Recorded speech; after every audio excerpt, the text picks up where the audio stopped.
We are only just now learning that in August, China test-fired a hypersonic missile that circled the globe before hitting its target. The missile, of course, is nuclear capable, triggering fears within the intelligence community, and the Biden administration is now admitting that we have no defense for such a weapon. A hypersonic missile flies at lower orbit, it has more maneuverability, and it can bypass our missile defense systems.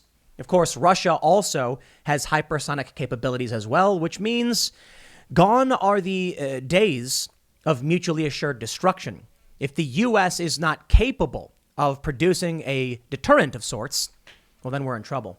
But I do think it's fair to point out that in all likelihood, the U.S. probably does have some pretty advanced military capabilities we don't know about. And to be real, probably a lot of the UFO sightings we see are just advanced U.S. weaponry. One of the funniest things about UFO sightings is that you'll get pilots being like, we were just outside of this experimental research base when we noticed a UFO. And it's like, gee, I wonder what that could have been. But there's a bigger question outside of UFOs, and that's, will the U.S. go to war with China? And increasingly, it seems like the answer is yes. Of course, you've heard me talk about Thucydides' trap over and over again, that when a rising economic power confronts the dominant economic power, war is extremely likely to break out. Now, there are some reasons to believe this won't happen, notably the collapse of the global economy in the United States and even in China. But it's also possible that tensions over Taiwan result in very serious war. Some are even speculating the U.S. should weigh nuclear war as an option to defend Taiwan.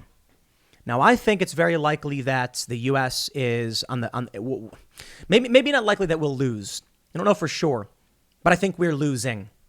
And one big reason is because of Mark Milley. He is the chairman of the Joint Chiefs of Staff.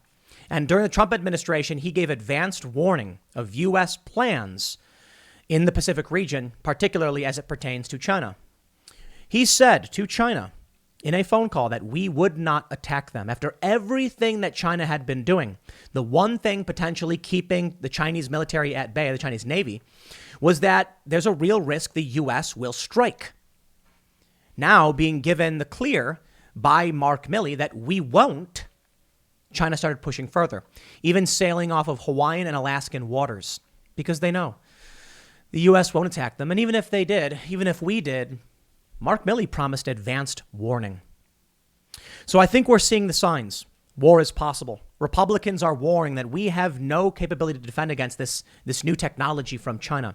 In China, they're creating propaganda films depicting the U.S. as the villains, much like we used to do in the Cold War with our movies. The Chinese propaganda department, or whatever it's called, is making movies with Americans as the villains and Americans losing, rallying public support for an American enemy. All the meanwhile, the U.S. economy is struggling. Nay, it may be collapsing. I don't know for sure, but it certainly does seem like we are in the midst of an economic collapse. Labor shortages, shipping crises, trucker shortages, fuel prices skyrocketing, inflation. So many are actually arguing that it's not just a Cold War with China. We've been at war with China for some time. It's just fifth generational, meaning they're going to go after our supply lines. They're going to go after us politically. They're going to cripple us from the inside out. And then when it comes to kinetic warfare, we will lose. But I don't know for sure. I can say the internal strife here in the U.S. leads me to believe that we're on the verge of destabilization. No empire lasts forever. But let's get started by reading about what's going on with this new hypersonic weapon and what it means and what the Biden administration is saying about it. Before we get started, head over to timcast.com, become a member, and you will get exclusive access to our members-only content, which now includes more than just the Timcast IRL podcast. The first episode of The Green Room is up, which is us hanging out with some of our guests. We'll have an episode every Friday. And we're also going to be producing members-only episodes of Tales from the Inverted World. This is the show that people are really excited for. You see, the show itself is essays on paranormal, mystery, true crime, etc. We got a bunch of really amazing stories coming up from Civil War, ghost story type, issues. But the members-only segments will be conversations discussing the weird, the wild, the trippy stories. So make sure you sign up, become a member, support our journalists and the hard work we are doing.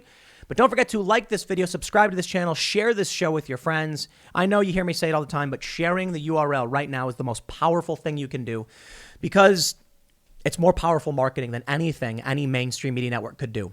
If every single person who watched this video right now shared it on social media, oh, sure, they can try and throttle it, but it would still help break through and counter the narrative of the mainstream press. Here's the story from the Financial Times. And with that being said, I am fully aware of the fact that I use mainstream press for the most part in these stories. Of course, I try to, a more critical view, and I'll fact check. But here's a story from the Financial Times. China tests new space capability with hypersonic missile. Launch in August of nuclear-capable rocket that circled the globe took U.S. intelligence by surprise. China tested a nuclear-capable hypersonic missile in August that circled the globe before speeding towards its target, demonstrating an advanced space capability that caught the U.S. intelligence by surprise. I love how they repeat themselves when they do this. 5 people familiar with the test said the Chinese military launched a rocket that carried a hypersonic glide vehicle, which flew through low-orbit space before cruising down towards its target. The missile missed its target by about 24 miles, according to 3 people briefed on the intelligence. But 2 said the test showed that China had made astounding progress on hypersonic weapons and was far more advanced than U.S. officials realized. The test has raised new questions about why the U.S. often underestimated China's military modernization. Quote, "We have no idea how they did this," said a 4th person. So to all the people who keep commenting on my videos about China, they're a paper tiger, Tim. They stand no chance. Look at this photo. This is amazing. What is this? It looks like they're firing. It looks like out of a movie, like when the arc reactor explodes in Iron Man. Yeah, they've got some military capabilities, to say the least. They go on to say the U.S., Russia, and China are all developing hypersonic weapons, including glide vehicles that are launched into space on a rocket but orbit the Earth under their own momentum. They fly at 5 times the speed of sound, slower than a ballistic missile. But they do not follow the fixed parabolic trajectory of a ballistic missile and are maneuverable, making them harder to track. Taylor Fravel, an expert on Chinese nuclear weapons policy who was unaware of the test, said a hypersonic glide vehicle armed with a nuclear warhead could help China negate U.S. missile defense systems, which are designed to destroy incoming ballistic missiles. Hypersonic glide vehicles fly at lower trajectories and can maneuver in flight, which makes them hard to track and destroy. And Fravel, is a professor at the Massachusetts Institute of Technology, MIT. Fravel added, "It would be destabilizing if China fully developed and deployed such a weapon." But he cautioned that a test did not necessarily mean that Beijing would deploy the capability. Duh. It's a show of power, a show of force. I mean, we have nukes. We test them all the time. It doesn't mean we're going to use them, but we certainly could. What kind of statement is that? They're going to say tensions between the U.S. and China have risen as the Biden administration has taken a tough tack on Beijing, which has accused Washington of being overly hostile. Michael Gallagher, a Republican member of the House Armed Services Committee, said the test should serve as a call to action. The People's Liberation Army now has an increasingly credible capability to undermine our missile defenses and threaten the American homeland with both conventional and nuclear strikes. Even more disturbing is the fact that American technology has contributed to the PLA's hypersonic missile program. U.S. military officials in recent months have warned about China's growing nuclear capabilities, particularly after the release of satellite imagery that showed it was building more than 200 intercontinental missile silos. China is not bound by any arms control deals and has been unwilling to engage the U.S. in talks about its nuclear arsenal and policy. Last month, Frank Kendall, U.S. Air Force Secretary, hinted that Beijing was developing a new weapon. He said China has made huge advances, including the potential for global strikes from space. He declined to provide details, but suggested that Beijing was developing something akin to the fractional orbit bombardment system that the USSR deployed for part of the Cold War before abandoning it. If you use that kind of approach, you don't have to use a traditional ICBM, that's intercontinental ballistic missile, trajectory. It's a way to avoid defenses and missile warning systems. In August, General Glenn Van Herk, head of North American Aerospace Defense Command, told a conference that China had recently demonstrated very advanced hypersonic glide vehicle capabilities. He warned the Chinese capability would provide significant challenges to MINORAD capability to provide threat warning and attack assessment. 2 of the people familiar with the Chinese test said the weapon could, in theory, fly over the South Pole.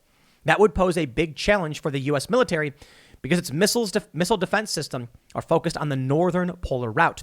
Hu Shijin, editor of the Global Times, an ultra-nationalist Chinese state-run media outlet, tweeted that Beijing would improve its nuclear deterrence to ensure that the U.S. abandons the idea of nuclear blackmail against China.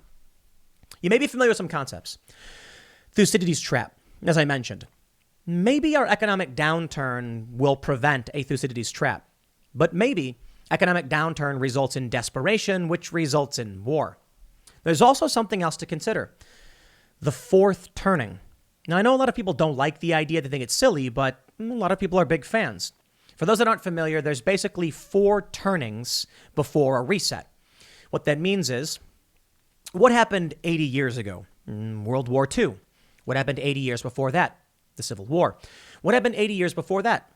The American War for Independence. You see where this is going. Many people believe that we are in the 4th turning right now. So after a great conflict, it resets to the 1st turning, 2nd, 3rd, and then 4th.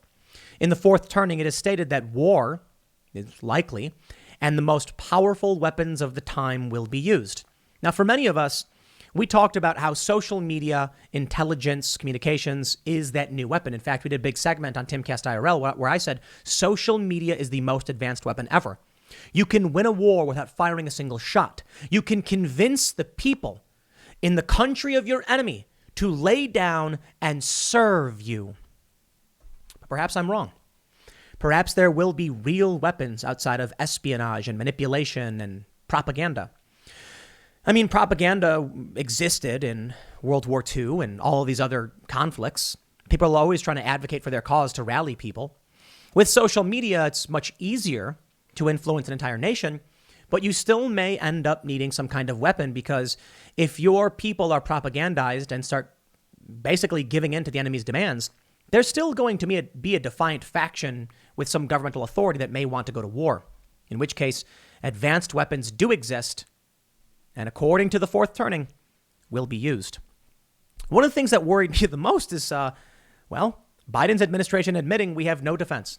From The Independent, Biden's disarmament envoy admits U.S. has no defense against hypersonic weapons amid reports of China missile. U.S. doesn't know how we can defend against those technologies, admits disarmament envoy. Robert Wood spoke to journalists on Monday following a report from the Financial Times on Monday, citing 5 unnamed sources claiming that China's government had successfully tested a nuclear-capable missile with the ability to travel faster than the speed of sound, which is not that big of a deal, honestly. It's not the hypersonic, as we read from the Financial Times. It's actually a bit slower than ICBMs. They go on to say, Beijing officials explained on Monday that it had carried out a test of a space vehicle in July, declaring it was not a missile, it was a space vehicle, according to the Jerusalem Post. Interesting. Now, of course, the main bit from this story is the quote, "We just don't know how we can defend against that type of technology," he continued, before clarifying, neither does China or Russia. So this is something else, huh? Here's where it gets interesting. CNN reporting, China denies testing a nuclear-capable hypersonic missile, saying it was a spacecraft. Really? I'm not sure what to believe, to be completely honest. China probably lying. The U.S. government also probably lying. I'm more inclined to believe the United States over China, to be completely honest, because as much as the U.S. government lies, and lies all the time, China has a vested interest in manipulating the American people. So not that I'm too trusting of either government. The reality is China wants you to be scared and confused. The United States wants you to be prepared against a fight with China. It's tough, isn't it, though? You really don't know. I mean, the U.S. could be saying China's doing this because they want you to rally against China. I'm going to say this. I think China's gearing up for war. They're building these atolls. They're trying to seize the South China Sea.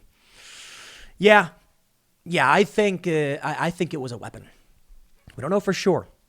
But CNN reports China has denied a report that it tested a nuclear-capable hypersonic missile in August, saying on Monday that it tested instead a routine spacecraft experiment. When asked about the report at a regular press briefing Monday, China's Ministry of Foreign Affairs spokesperson Xiao Lijian said the August test was a spacecraft, not a missile. The test was a routine spacecraft experiment to verify the reusable technology of spacecraft, which is of great significance for reducing the cost of spacecraft use. It can provide a convenient and cheap way for humans to use space peacefully. Many companies in the world have carried out similar experiments. He said, that what separated from the spacecraft before returning was the supporting equipment of the spacecraft, which was burned and disintegrated in the process of falling into the atmosphere and landed on the high seas. China will work together with other countries in the world to benefit mankind in the peaceful use of space. Responding to the Financial Times report, Mike Gallagher, a Republican member of the U.S. House Armed Services Committee, said the alleged hypersonic missile test would serve as a call to action. We have this story from the New York Post. GOP rep warns U.S. could lose new Cold War with China following missile launch. I don't know if we need to be worried about a Cold War, my friends. I think we need to be worried about a hot war. I think we're in one. Take a look at this story from TechCrunch. We are not in competition with China. We are at war, argues a provocative new book from Jacob Hellberg. TechCrunch reports, if China once seemed to be committed to the free market economy over the course of 2021, it has shattered that illusion entirely and abruptly by disempowering its own tech companies and turning up the dials on media censorship at the direction of a president who 3 years ago oversaw the erasure of presidential limits from the country's constitution. One thing I find really funny is that we've had many people on Timcast IRL who speak Mandarin and Cantonese, I think mostly it's Mandarin though, and said that this is a mistranslation. They say president, but the actual translation is chairman. We say president, I guess, because it's at some point they just changed the word. It's more relatable to Americans, I suppose, but it's not the right word. It implies some kind of democratic process, I suppose. They go on to say, the U.S. and Silicon Valley in particular needs to be paying much closer attention to the consolidation of power, suggests Jacob Hellberg, who is co-chair of the Brookings Institution China Strategy Initiative, a former senior advisor to Stanford Cyber Policy Institute, and a former news policy lead at Google. In a gripping new book titled The Wires of War, Technology and the Global Struggle for Power, Hellberg lays out how China's techno-totalitarian regime may be first impacting the Chinese people, the first victims, he says, but why its efforts to increasingly control the software and the hardware of the internet are a real and present and fast escalating danger to the U.S. and democracies everywhere. Indeed, he says, one need look no further than India, which seemed to receive a warning by the Chinese government last year when the power went out in a city of 20 million people, of what could be coming to the U.S. absent drastic and unified action on the part of private industry and the federal government. He talked to us yesterday in a chat that has been edited for length below. You can hear the fuller conversation and link to it. Already at war with China. Let me show you something that I think is quite humorous, but also quite alarming. We have this story from the Washington Post. Americans vanquished, China triumphant. 2021's hit war epic doesn't fit Hollywood script. I believe this is the #1 grossing film of the year. Maybe you haven't heard of it. It's called The Battle of Shangjin, and it is a story about UN forces losing in North Korea when China intervened. Why haven't you heard about it? It's not American, I guess. Now, isn't that interesting? American movies are made and sold in China, and they consume them. Chinese movies are made, we don't watch, and they make more money. They say, released September 30th, just before China's National Day, the movie broke 667 million in ticket sales within 2 weeks, making it already the 4th highest grossing film of the year worldwide. Okay, to be fair, 4th highest. But they are coming for us. With a budget of 200 million and 70,000 extras. Directors Chen Kaigi, Sui Hark, and Dante Lam tell the story of the battle that helped turn the tide of war, with liberal use of slow-motion explosions and long single-shot fight scenes that showed the Chinese forces eking out a victory despite heavy casualties. They say the battle at Lake Shangjin was commissioned by the propaganda department of the Chinese Communist Party and made with support from the Central Military Commission and local governments in Beijing and Hebei and Liaoning provinces. Sorry, I don't speak Mandarin, but, I'm trying. They say, yet the state-run China Daily pushed back against the idea that the movie was any different from American war movies such as Pearl Harbor or Saving Private Ryan. On Weibo, China's Twitter-like platform, the outlet accused CNN of smearing the film by labeling it propaganda. I mean, it was commissioned by your propaganda department. The Chinese and North Korean successful campaign to hold off U.S. troops during the Korean War, known in China as the War to Resist U.S. Aggression and Aid Korea, is among the foundational myths of the People's Republic. The Chinese soldiers sent by Mao Zedong across the frozen Yalu River to support North Korea are valorized in official Communist Party history, and those who died, including Mao's son, Mao Anying, are considered martyrs. During the Mao era, the war played an important role in China's popular culture, and a number of feature films about the conflict were made, often emphasizing the bonds between North Korea and Chinese troops who fought together to further the socialist cause. I pulled up the history here so you can see it's the Battle of Chosin Reservoir. Interestingly, they say, UN forces nevertheless were able to break out of the encirclement of 120,000 troops and make a fighting withdrawal to the port of Hungnam, inflicting heavy casualties on the Chinese. The retreat of the U.S. 8th Army from the Northwest Korea in the aftermath of the Battle of the Cheongchan River and the evacuation of the X-Corps from the port of Hungnam in northeast Korea marked the complete withdrawal of UN troops from North Korea. China's intervention pushed back the U.S. and secured North Korea. The U.S., of course, secured South Korea, and here we are. Now, this is history. But right now what we're seeing is a modern retelling. This is propaganda. The Americans are the villains. You know, the funny thing about Pearl Harbor is that the Nazis were defeated and they're gone. I mean, for the most part, they're gone. As an institutional power, as a threat, they're gone. Germany still exists, but with a new government. The United States, as we know it, doesn't have a new government. So for China to say, like, it's the same thing, what does that imply about their view of what our government is? A shell of its former self? It is. The America that fought in World War II, the America that fought in the Cold War, we're not the same country anymore. We're very, very different. And now with internal strife and economic collapse, they're painting a picture that seeks to make us look like villains and look weak. Why? Well, war may be coming. Take a look at this story. From CNBC, China calls military drills near Taiwan a just move. Chinese military exercises near Taiwan are targeted at forces promoting the island's formal independence and are a just move to protect peace and stability, China's Taiwan Affairs Office said. He was speaking after China mounted 4 straight days of mass Air Force incursions into Taiwan's Air Defense Identification Zone that began October 1st. Military tensions with China, which claims Taiwan as its own territory, are at their worst in more than 40 years, Taiwan's defense minister said last week. Over at The Guardian, October 5th, the U.S. must avoid war with China over Taiwan at all costs. Lieutenant Colonel Daniel L. Davis writing.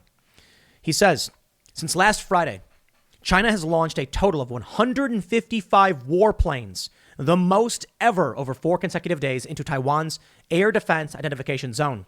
Ned Price said the State Department was very concerned. There have been more than 500 such flights through 9 months this year, as opposed to 300 of all of last year.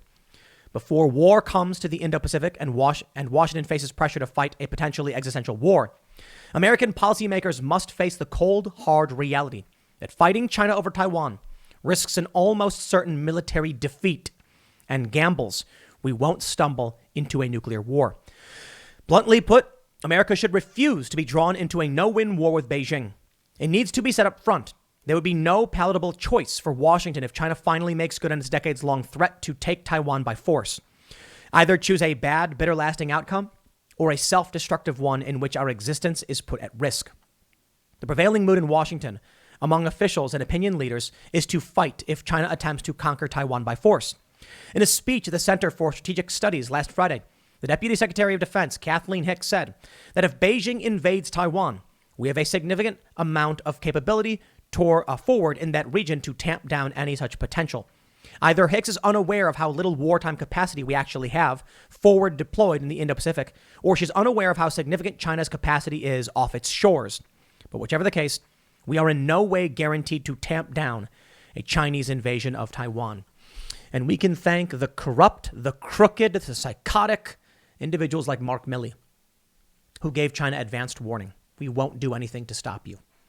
After everything China has done, we are learning that the Joint Chiefs of Staff called the Chinese military and said, you're good. Wow. A tremendous sign of weakness from the U.S. military. And so China's emboldened. They're absolutely emboldened. What can we expect? They won't take our threats seriously. You remember that story when China was yelling at, I think it was Antony Blinken, saying, you have no right to come at us from a position of power. The U.S. is faltering. China is emboldened. They know that they have the capabilities. And yet people keep saying things like China's a paper tiger. It doesn't matter who wins in a war. A major war could destabilize the U.S., leaving no winners, but causing a major fissure and destruction within the U.S. I don't know exactly what would happen if war were declared, but I imagine the U.S. would tear itself apart before any meaningful actions would be taken. You'd think that a war would unite the people of this country, but no, I don't think so. Many people were wondering if COVID, a shared threat, would unite the two factions, the two parent factions in America in the culture war. No, it's only made things worse. So what would happen if a war broke out with China? Do you think the left and the right would all of a sudden agree? No. I mention it often. I'm reminded of Northern Ireland. If you've ever heard of the peace wall, how on one side they're like, we're pro-Palestinian because, they're being occupied by an oppressive force. And the other side says, we're pro-Israel because you're pro-Palestine or whatever. And I'm like, you're in Ireland. I get the conflict there, but what are you even fighting about at this point? And then I'm reminded of that song by the Cranberries, Zombie. Zombie is, of course, about the Troubles.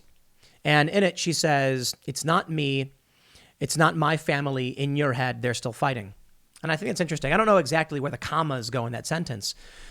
But when I see stories about, when I think about the culture war, when I see what the left says, I'm like, they're not talking about me when they talk about, the right and conservatives and Trump supporters, except when they literally talk about me and lump me in with those people. When they view the right and write these stories, they'll take like Marjorie Taylor Greene, who's like a single individual and not representative of everybody and not even particularly prominent, and act like she is everyone. And then I say to that, it's not me, not my family, whoever it is you're fighting.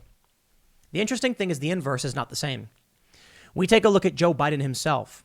We take a look at Adam Schiff and these high-ranking, I shouldn't say necessarily high-ranking, but these members of Congress that have been able to enact their agendas, whether through impeachment or the January 6th committee, the establishment media. They have institutional authority and power, and they're wielding it. So it is those institutions I'm concerned about. I'm not concerned about progressive social, democratic socialists for the most part, although they do tend to side with the establishment. They act like Donald Trump is the most powerful individual we've ever seen, and he barely did anything. And that's it. They don't understand. So what would happen if a war really broke out?